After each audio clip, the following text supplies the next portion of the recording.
Hello again. So I think today we're going to continue to work with Vinyasa transitions, but pretty gently. So if you're not wanting to put a lot of weight on your shoulders, you don't have to. And then for those of you that have more of a fiercer practice, then you can do full weight bearing. But we'll just start by kind of going into some of the anatomy. And the last couple of classes, we've looked at both the shoulders and the hips in particular ways around weight bearing. So there's this really interesting way in which the body is formed. And I think most of you probably know this, but sometimes it's just helpful to have the obvious things pointed out. You have different parts of your skeleton, and your limbs, your arms, your legs. Some people even include your skull and your ribs. That would be called the appendicular skeleton, so the appendage. And your spine, your central channel, would be considered the axial, or the axis around which the appendages both move, and the appendages influence the axis. So this movement that I was just doing, for example, here I am driving or sitting at my computer or something. The way that my arms are moving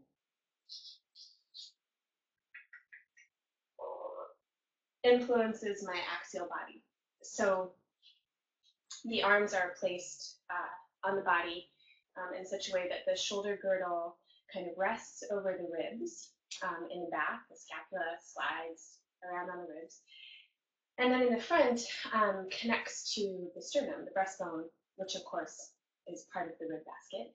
And then the ribs connect to the spine in the back. So if my arms are doing something, they're moving around, it will come into my ribs and then into my spine. And it's the same thing with the legs. The way that the legs work is that from your toes all the way up to your thigh bones, but then into your two halves of your pelvis. So there are three bones that are fused together now, and they form what you might call the pelvic halves, or your sit bones, your iliums, your hips, and your pubic bones, two halves of the pelvis. And then those halves connect to your sacrum, which is the bottom of your spine. So the way that my legs move will turn my spine from the bottom. And then some people consider the skull to be part of the axial skeleton. Some people consider it to be an appendage. It makes more sense to me that it's an appendage, because if you're like really looking at something, or if your head is kind of tilted over to the side, it's going to pull your spinal column in one direction or the other. And it's going to create a chain or an influence all the way down through the nerves of the spine, and so on and so forth. And then, of course, your ribs, they connect to your arms, but they have their own kind of agency. So if you're, doing something with your ribs, then again, they connect to your spine and they will move it as well.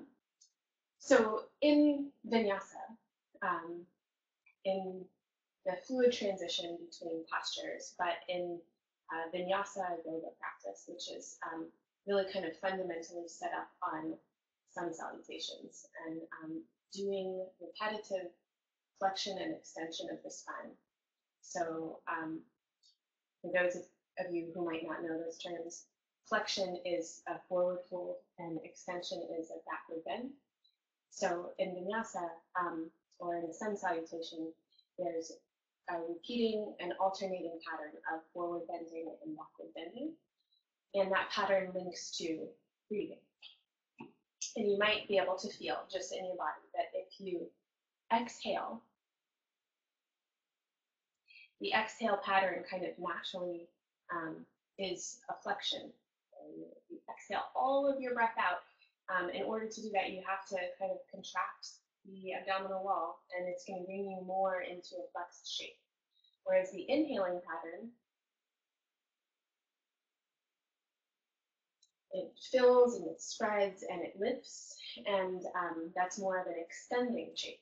So sun salutations and vinyasa link movement and breath together, so that we can experience these kind of opposing patterns of forward bending and back bending. But we're not just sitting and breathing, moving our spine. A sun salutation is really kind of initiated by the limbs, and we'll go through a sun salutation in a little bit. But one thing that's very important with sun salutations is, or with a lot of things, is that we actually can get the help of the limbs. And this is something that many of us have forgotten how to do. So if you have a young child, or you get to be around them that often, or maybe if you can remember back in the day, way back then, when you were learning how to crawl, or when you were learning how to even come up onto your knees, you spent a lot of time supporting your spine from your limbs. So little kids, as they're learning to move, they're learning how to weight bear on their limbs, and then they're gaining confidence in that weight bearing to lift a limb and extend it forward, so then they crawl. But then once you learn to stand up, you don't really spend that much time on all fours, at least not most of us. And so once you learn to stand, unfortunately, not long after that, you're sent to school, and then you're taught to sit forever. So a lot of people lose the natural intelligence of supporting their spine with their limbs, and we end up supporting our spine from our spine. So most people, at least in our kind of sit-centric culture, tend to sit here. So when I'm sitting here, I'm kind of giving more of an emphasis in my seat, not to my sit bones, but kind of into not even the base of my spine, not the coccyx, but into the sacrum. So I'm pushing my sacrum out of its normal, or its natural, its neutral tilt. I'm kind of pushing it back, and then my whole spine follows and does something like this. Maybe, I'm sure you've never sat like this, but probably someone you know has. So this kind of posture.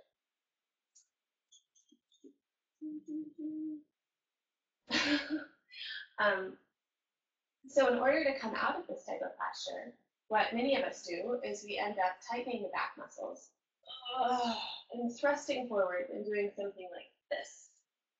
And that's also supporting the spine from around the spine, or here we might say it's the ribs, thrusting forwards. But it's not the arms and the legs. So what we want to do is find a way that we can actually come into the limbs to help us have an upright seat. So even just in sitting, the ability to bring the weight into the sit bones rather than back in the coccyx, and definitely not so far forward that it's in the pubic bones, but to really find the sit bones and to feel the spreading of the thighs, so that you sit with the legs as support rather than the base of the spine. And then the arms, of course, if they're over here, I spend a lot of time like this typing, they're going to have a certain effect in the upper spine. So if we're sitting, if we can just adjust the posture so that the arms can rest back and not pull the upper body into one direction or the other. And that includes when we're trying to do this really open posture. If we squeeze the shoulder blades back, we're going to be distorting the natural curve of the spine as well. Is that enough talking for now? So let's do some modified sun salutations and just play around with how the limbs can help support us. So before we stand up, we're just going to start by doing a sun salutation from the floor. So you can start by sitting back on your shins. I'm going to change my camera while we do this. Hold on, guys.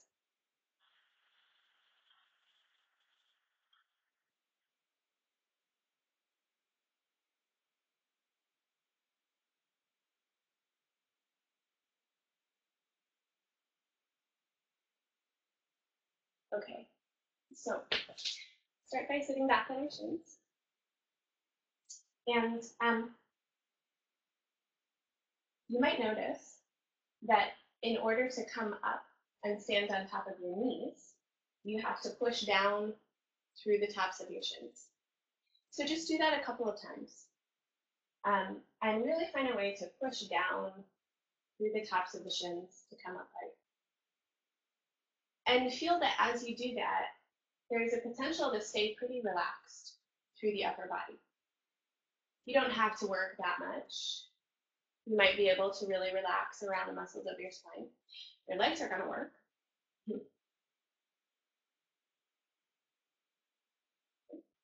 And then go ahead and come onto all fours and tuck your toes behind you.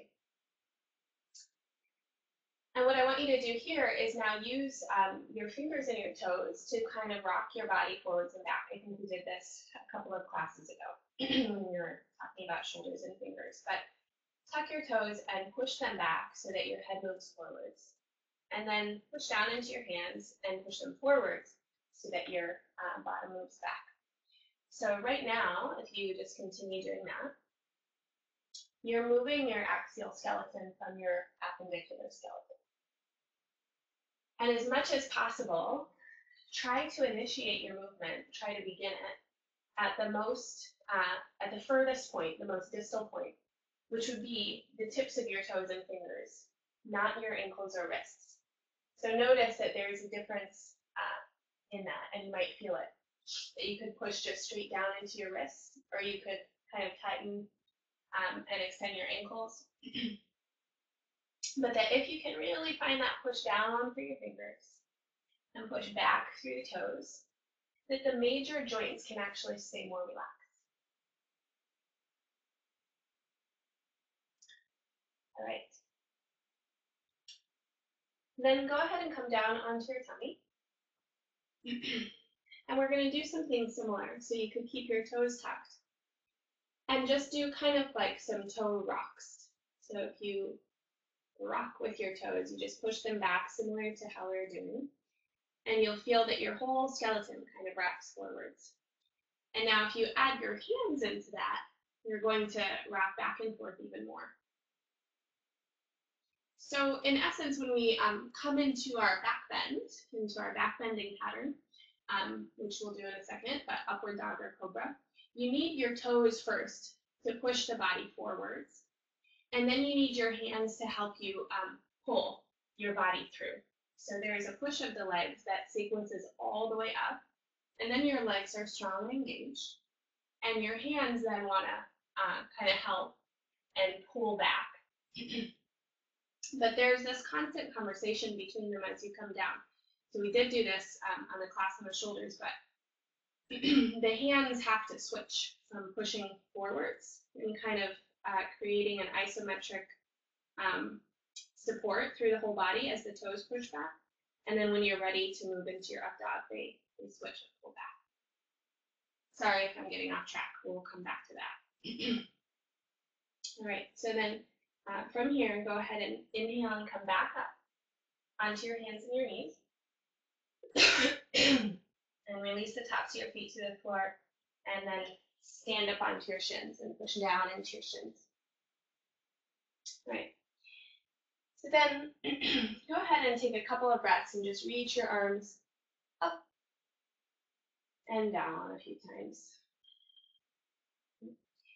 And as you reach the arms out and up, try and relax the tops of the shoulders. And just feel that your arms can easily glide out and up. But then if you really reach through the tips of your fingers, you might feel that there's more of a lift into your ribs. So similar principle as moving on the floor. Can you actually move your arms by moving your fingertips? So just play around with that there's a slightly different feeling of lifting your arms from your shoulders as opposed to lifting your arms from your fingers. So I'm just going to change how I'm talking about it. And as you inhale, extend out through the tips of your fingers and lengthen them all the way up towards the ceiling. And then as you exhale, extend out from the tips of your fingers and reach them all the way down towards the floor. And allow your inhale breath to encourage this opening and lifting. And allow your exhale breath to encourage kind of a centering back in.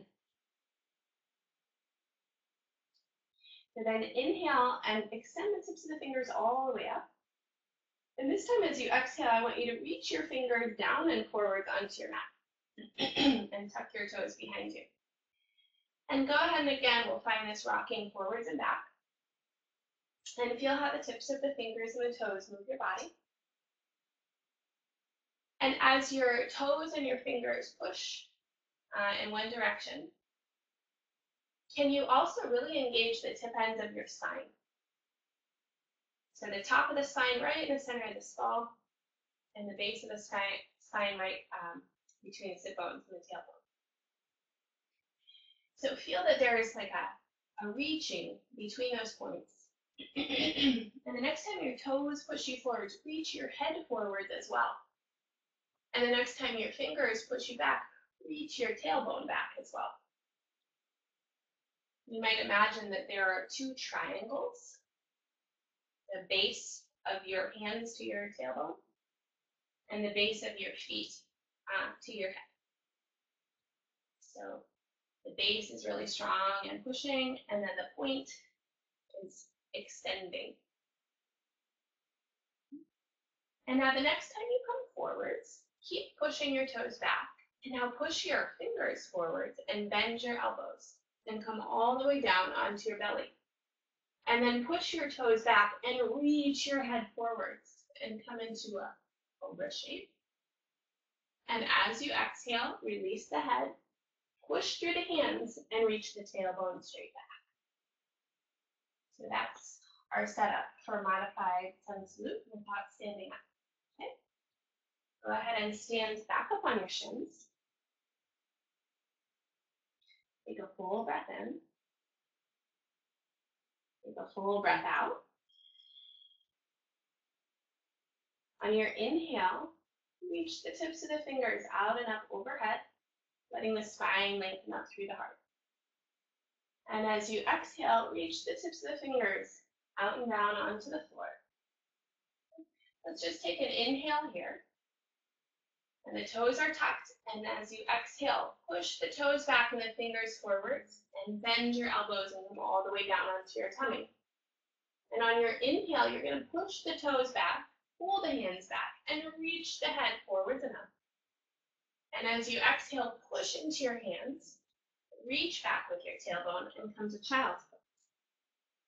Push down into your shins, and inhale, stand all the way up. Reach the arms up, fingers up, follow with your face.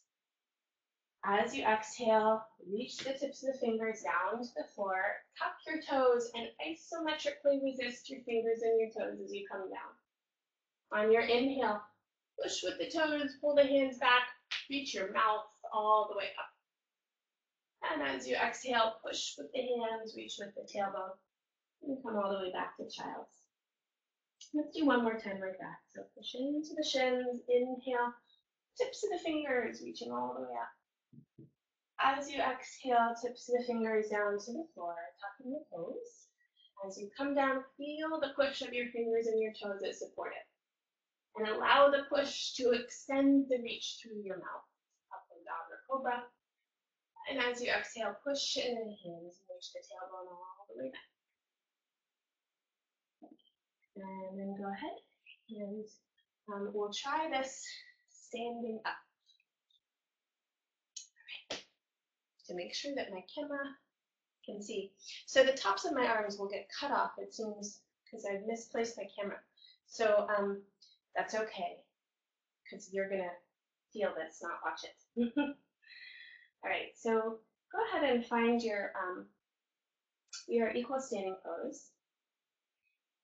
And in your standing pose for a second, stand, bend the knees a little bit.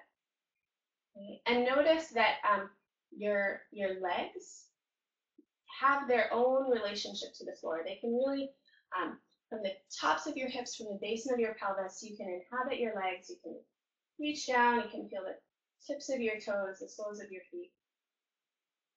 And that your spine has its own kind of axis.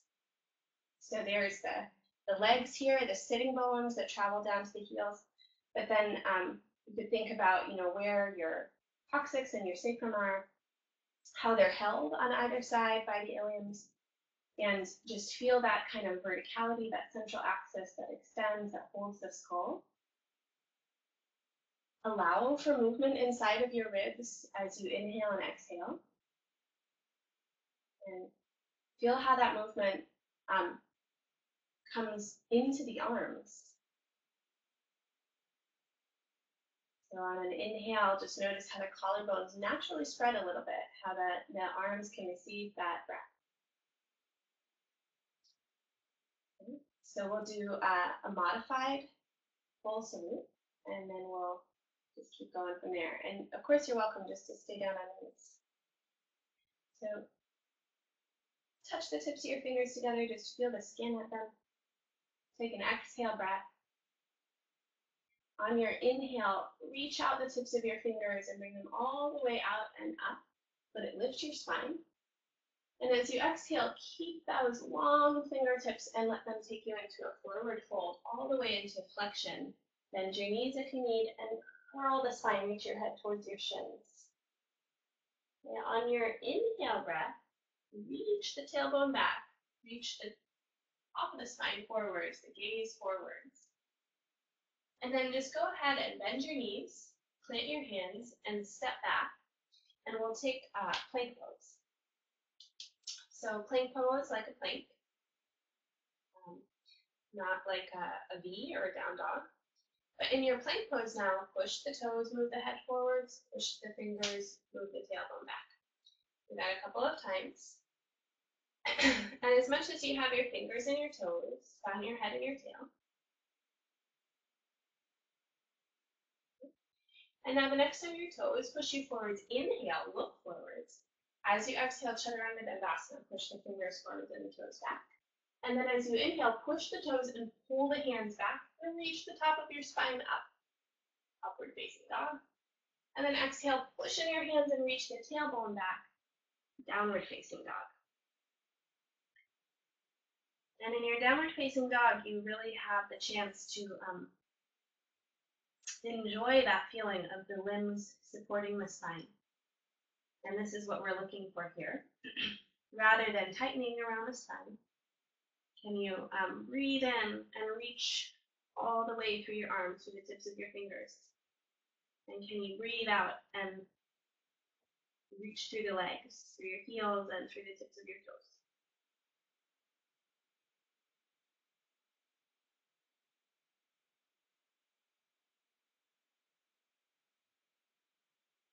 And on your next inhale, you can lift up to your tiptoes and look forwards. And exhale, bend your knees and keep the gaze forwards. And then try and keep your arms as straight as possible and take small steps, keeping the gaze forward so that upper spine is extending and come all the way up to the top of the head. And then inhale and lengthen your spine, reach the tailbone back, ground down through the legs. Exhale and flex your spine, curl the face in. And when you inhale, reach the tips of your fingers and reach your gaze all the way up towards the ceiling to come up to stand. And then exhale, bring the arms down.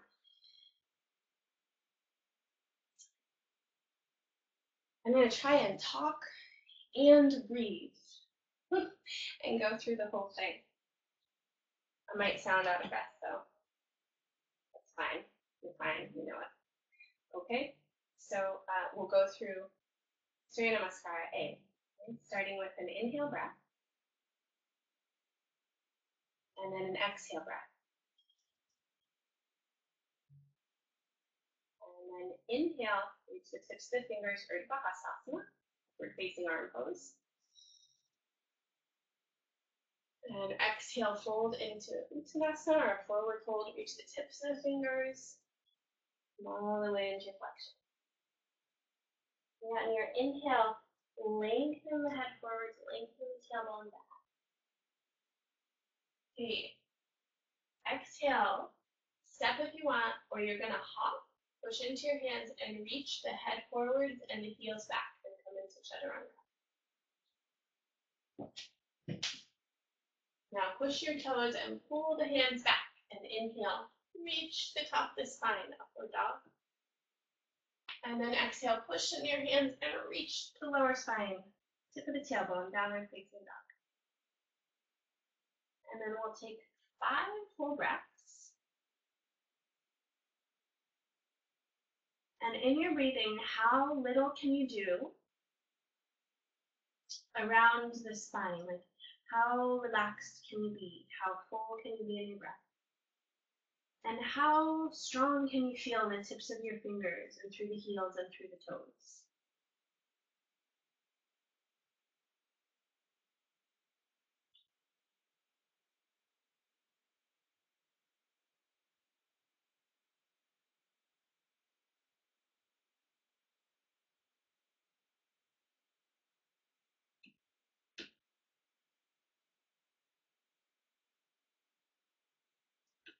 Good. And then we'll prepare to jump forwards. And inhale, rise the toes up forwards. Keep the gaze forwards and exhale, bend your knees. And then you'll hop as you start to inhale. And then finish your inhale by lengthening your spine. And exhale and forward fold all the way into your flexion. And with your inhale, reach out, tips of the fingers, tips of the tail and head. Come all the way up. And exhale back to your equal stance. Okay, there we have it. Sun salutation A. More of the Ashtanga style Vinyasa. Hold on, guys. Gonna switch this again. Hello. Okay, so one last thing just to put in there as you practice. And think about these triangles from your hands to the tip of your tail, and from your feet to the top of your spine, which is just about behind your eyes. So remember that when you're doing upward dog, that the top of your spine isn't at the back of your neck, it's in the center of your skull. But where those triangles intersect is right here. And there's this idea that this intersection, those two triangles, that is your kind of power center, power point in the body. And if you think about, how that could work, like if you're really contracting and tightening around your own power center, it will feel very different than not if you're like loosey-goosey and collapsed, but if you're really inhabiting the volume of it and, feeling that it's strong, but it's not constricted and really like held in and tight. It's just a metaphor, just an idea for you to play around with. But we want to really inhabit the central channel in a way that allows for breath and that allows for comfort and ease and utilize these sturdy, strong limbs so that we can find ease through the torso and, of course, through the organs that are around the spine. Yep. Okay, so thanks for watching. Have a good day. See you later.